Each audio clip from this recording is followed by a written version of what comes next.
Vivemos em um tempo que parece não ter mais solução na questão de uma resolução favorável contra a criminalidade.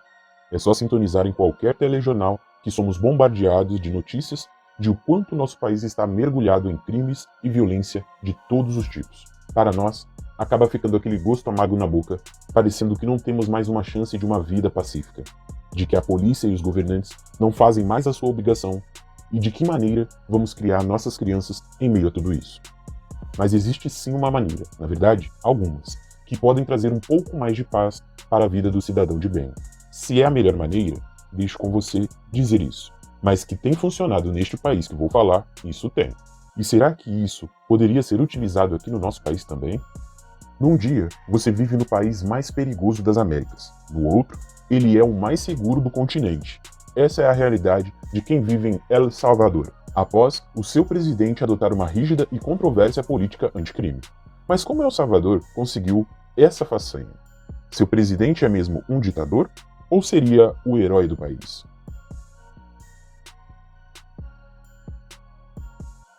Nayib Bukele é o nome do presidente de El Salvador, ídolo de uma nação inteira, mas considerado ditador por seus opositores e pela imprensa internacional. Ele chegou ao poder na pequena nação situada na América Central em junho de 2019, mas já fez mudanças revolucionárias num problema que parecia insolucionável. Infelizmente, a América Latina, como um todo, tem graves problemas nos altos índices de criminalidade. Nós, como bons brasileiros, sabemos disso melhor do que ninguém. Afinal de contas, é comum que o nosso país registre até 60 mil homicídios em um só ano. Mortes, roubos, furtos, tráfico e mais uma penca de crimes se tornaram muito comuns no Brasil. Nos habituamos a viver num país onde o muro termina onde o telhado das casas começa. Em regiões mais perigosas do Brasil, e que não são poucas, todo mundo sabe que os bandidos mandam mais do que a polícia. E em El Salvador era assim, com a diferença de que não era em algumas regiões, mas sim um país inteiro. Nayib Bukele havia prometido mudar isso, e conseguiu. Mas isso não foi atingido sem que controvérsias fossem levantadas no processo. Em 2020, primeiro ano do seu governo, já estimava-se uma queda na criminalidade. Inicialmente, os Estados Unidos afirmaram em tom acusatório que os índices de violência em El Salvador tinham diminuído por uma razão. O governo salvadorenho teria feito um acordo com as gangues que dominavam o país, para que elas diminuíssem o nível de violência nas ruas e em troca de favores, como incentivos financeiros, fornecimentos de celulares a líderes de gangues presos e até garotas de programa aos criminosos. Pois é, isso tudo em maior estilo acordo com o diabo. Em 2021, foram registrados 1.147 homicídios nesse pequeno país centro-americano, enquanto em 2017 esse número foi de quase 4 mil, uma boa diferença para esse governo. Porém, não dava para prosseguir num acordo com o diabo por muito tempo sem que sua alma fosse perdida no processo. Então, um final de semana mudou tudo nessa história, quando as gangues começaram uma série de crimes e o suposto pacto foi absolutamente rompido, e de uma vez por todas. Foi aí que o governo salvadorenho partiu para a ofensiva, onde nem aqueles que haviam feito o acordo foram poupados. E a partir deste ponto, Nayib Bukele se tornaria não só um presidente popular, mas um ídolo para muitos.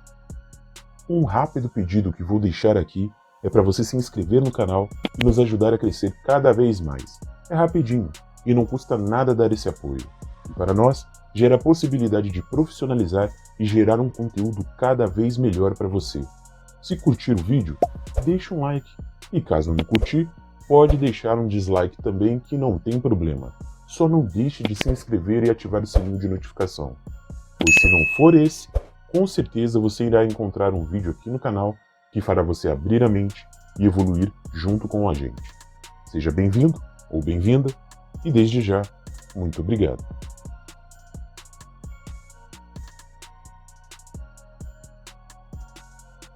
Um presídio com capacidade de comportar até 40 mil detentos, com 10 pavilhões e celas que cabem até 100 presos, essa é a maior prisão das Américas e um dos marcos do governo de Nayib Bukele. Inaugurado no início do ano de 2023, uma grande penitenciária para um país com uma altíssima população encarcerada. El Salvador é atualmente o país com o maior número de presos em relação à sua população no mundo, e segundo a organização World Prison Brief, que é um banco de dados online que fornece informações sobre sistemas prisionais por todo o mundo, As estimativas são de que o país tenha cerca de 65 mil detentos, enquanto conta com uma população de um pouco mais de 6,3 milhões de pessoas, ou seja, 2% da população adulta salvadorenha está presa. Esse dado já era alto antes de Bukele e se acentuou em seu governo. Como eu disse, houve um importante ponto de virada na relação entre o governo local e as gangues no ano de 2022. Até o princípio daquele ano, o acordo parecia vigorar bem. Apesar da violência ainda persistir, estava em patamares menores, o que já era um alívio para quem cresceu acostumado à barbárie. Porém, algo mudou há mais de um ano atrás. As gangues voltaram a ser violentas e em apenas um fim de semana, de março de 2022, El Salvador registrou 87 assassinatos.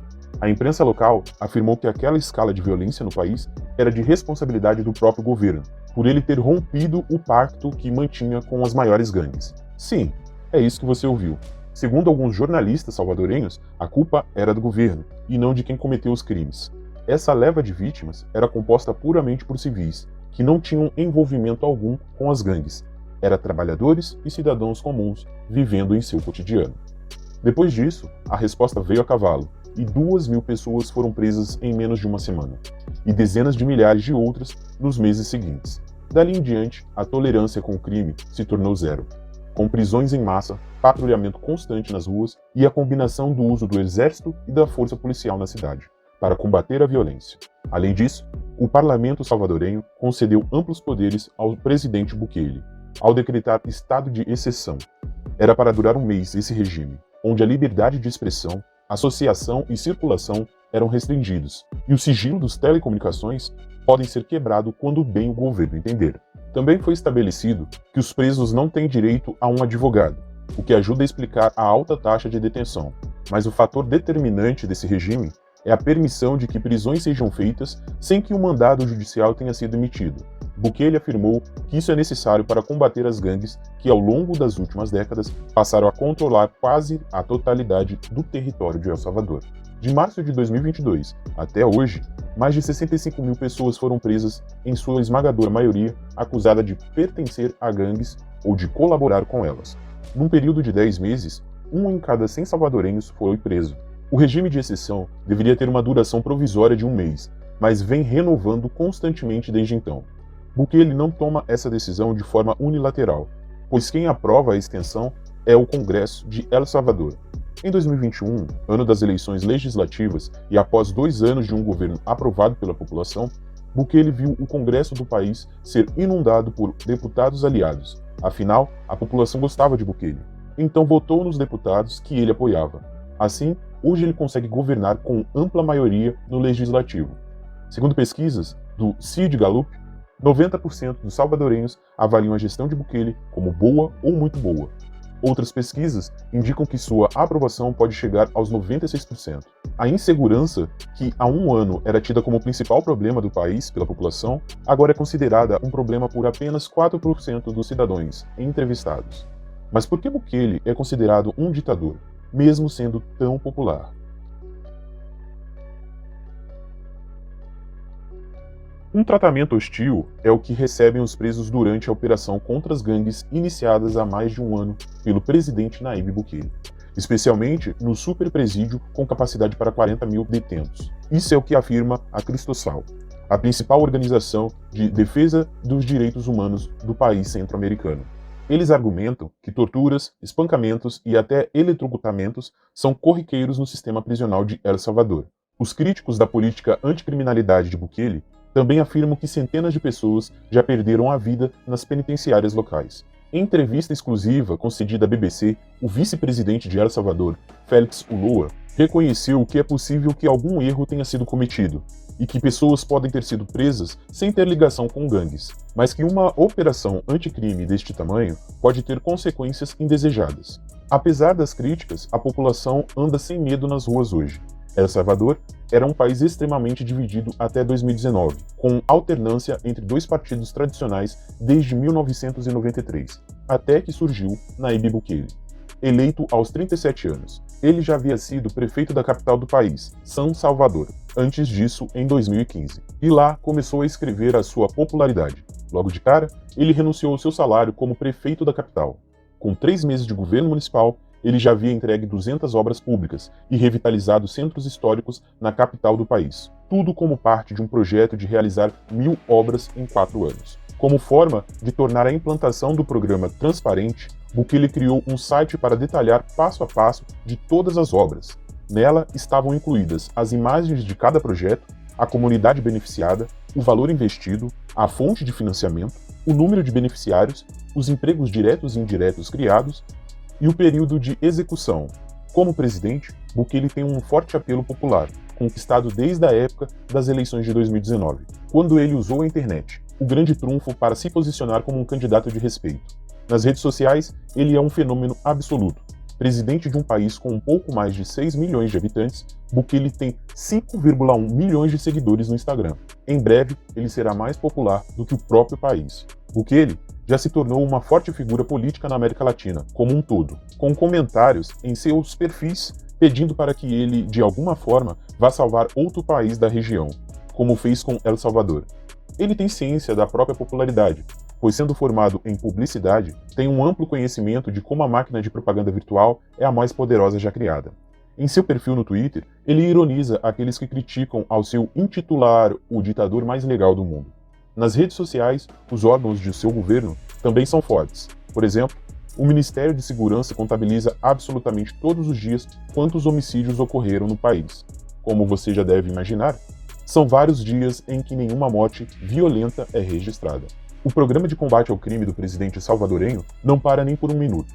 Nos últimos dias, ele anunciou que cercaria o estado inteiro do país com 8.000 soldados, incluindo policiais e membros do Exército Nacional, para evitar a saída de criminosos e cortar a rota de abastecimento de terroristas. Os cercos militares à cidade ocorrem desde o ano passado, para desarticular as facções que controlavam boa parte do país. Mas essa é a primeira vez que um estado inteiro fica sob um cerco. Numa última cartada para chamar Bukele de ditador, seus opositores agora argumentam que isso ficou claro, porque ele concorrerá à reeleição das eleições de 2024, o que era proibido pela Constituição local, porém agora é permitido por determinação da Suprema Corte do país. As gangues praticamente deixaram de existir em El Salvador. As pessoas andam tranquilamente nas ruas. Tudo isso teve um custo, sim, com a liberdade de expressão e a circulação sendo restringidas, mas os salvadorenhos parecem mais do que dispostos a pagar. Você aceitaria pagar esse preço aqui no Brasil para deixarmos de ter 60.000 mortes por ano? E você acha que Nayib Bukele é um ditador? O povo de El Salvador tem a resposta na ponta da língua para essa pergunta, e Bukele deve sorrir de orelha a orelha com ela. Mas devemos considerar que vivemos em um outro país e com uma outra cultura. Talvez o que funcione em um lugar não funcione em outro. Fica aqui a discussão sobre isso. Este é o canal O Enigma, e você está convidado a nos acompanhar, a destravar a mente e evoluir com isso. Até a próxima.